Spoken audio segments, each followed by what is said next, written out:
ଗୋଟିଏ ଗାଁରେ ଜଣେ ବୁଢ଼ୀ ଗୋଟିଏ ଗଞ୍ଜା ଓ କେତୋଟି କୁକୁଡ଼ା ପାଳିଥିଲା। ଗଞ୍ଜାଟି ବେଶ୍ ମାଂସାଳ ଆଉ ଡଉଲ ଡାଉଲ ଥିଲା।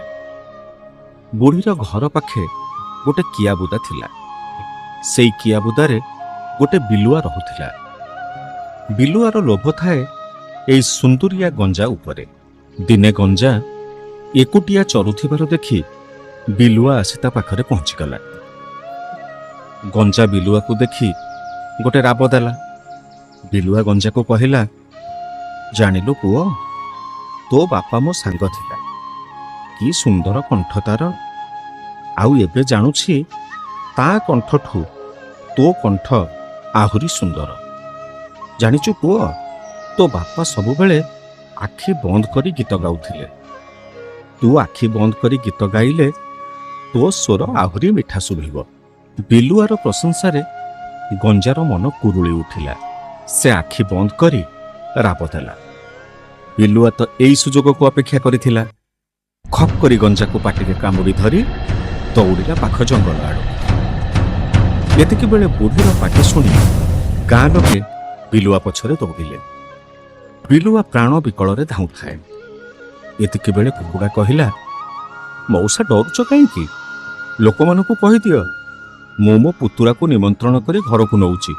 କାଲି ସକାଳୁ ଆଣି ଛାଡ଼ି ଦେଇଯିବି। ବିଲୁଆ ମନକୁ କଥାଟା ପାଇଲା। ସେ ଗଞ୍ଜାକୁ ପାଟିରୁ ଛାଡ଼ି ଦେଇ ଲୋକଙ୍କ ଆଡ଼କୁ ଚାହିଁଲା। ଗଞ୍ଜା ମଉକା ଦେଖି ଚମ୍ପଟ ମାରିଲା, ଆଉ ବିଲୁଆ ଉପରେ ପଡ଼ିଲା ନିର୍ଘାତ ଠେଙ୍ଗା ପାହାର। ବିଚରା ବିଲୁଆ ସେଇଠି ଛଟପଟ ହେଇ ଦୁଇ ଜଣ ସାଙ୍ଗ ପାଠପଢ଼ା ସାରି ଜଙ୍ଗଲ ବାଟ ଦେଇ ଗାଁକୁ ଫେରୁଥାନ୍ତି। କିଛି ବାଟ ଗଲା ପରେ ଘଞ୍ଚ ଜଙ୍ଗଲ ପଡ଼ିଲା। ଜଣେ ଆଉ ଜଣଙ୍କର ହାତ ଧରାଧରି ହେଇ ଚାଲିଲେ। ଦୁଇ ଜଣଙ୍କ ମନରେ ପ୍ରବଳ ଭୟ ଆସୁଥାଏ। ଏଇ ଖରାଦିନେ ସଞ୍ଜ ହେଲେ ମହୁଲ ଫୁଲ ଖାଇବାକୁ ଭାଲୁ ବାହାରେ ବୋଲି ସେ ଦୁଇ ଜଣ ଗାଁ ଲୋକଙ୍କଠୁ ଶୁଣିଥିଲେ। ସଞ୍ଜ ଗଡ଼ିବା ସହିତ ଦୁହିଁଙ୍କ ଭିତରେ ଭୟ ବି ବଢ଼ୁଥାଏ। ଜଣେ ଆଉ ଜଣଙ୍କୁ କଥା ଦେଲେ ଯେ ଯଦି କେହି ପଶୁଜନ୍ତୁ ସାମ୍ନାକୁ ଆସିବେ, ସେମାନେ ମିଳିମିଶି ସେ ପଶୁକୁ ସାମ୍ନା କରିବେ। ବିପଦ ବେଳେ କେହି କାହାକୁ ଛାଡ଼ିକି କୁଆଡ଼େ ଯିବେନି। ଏମିତି କଥା ହେଇ କିଛି ବାଟ ଯାଇଛନ୍ତି, ସାମ୍ନାରୁ ବୁଦା ଉହାଡ଼ରୁ କଳା ମଚମଚ ଏକ ବିରାଟ ଭାଲୁ ବାହାରି ଆସିଲା। ଦୁଇ ସାଙ୍ଗଙ୍କର ହାଲୁକ ଶୁଖିଗଲା। ପ୍ରଥମ ସାଙ୍ଗ ଚଟାପଟ ପାଖରେ ଥିବା ଗୋଟେ ଗଛକୁ ଚଢ଼ିଗଲା।